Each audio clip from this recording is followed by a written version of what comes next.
Ditën e sotme, artisti I njohur Gjest është parë të vizitojë varrin e vëllait të ndjer, I cili humbi jetën pak kohë më parë. Burime pranë tij bëjnë me dije se ky ka qenë një moment I vështirë emocionalisht për këngëtarin, I cili ende nuk e ka kaluar dhimbjen e humbjes. Vizita e tij është zhvilluar në heshtje, larg kamerave dhe vëmendjes së mediave. Gjatë qëndrimit pranë varrit, Gjest ka vendosur disa lule të bardha, të cilat sipas tij simbolizojnë pastërtinë dhe kujtimin e pafajshëm që ai ruan për vëllain. Ai është ulur për disa minuta duke e prekur gurin e varrit me dorë, ndërsa sytë janë mbushur me lot.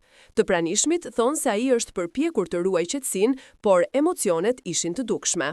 Në një moment, Gjest ka mbajtur edhe një fjalim të shkurt ku është shprehur: "Më mungon çdo ditë. Nuk ka ditë që të mos të mendoj.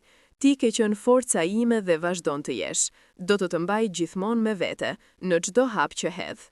Këto fjalë janë thënë me zë të ulët, por mjaft të ndjer, duke reflektuar gjendjen e tij të brendshme.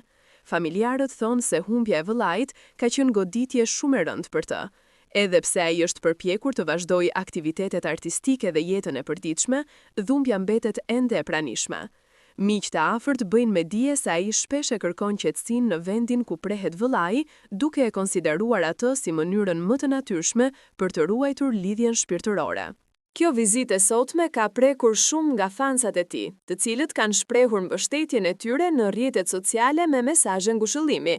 Ata e kanë përgëzuar për forcën dhe për kushtimin ndaj familjes, duke theksuar se kujtimi për vëllain e tij mbetet I gjallë jo vetëm në zemrat e tyre, por edhe në zemrën e publikut që e ka ndjekur historinë e tyre.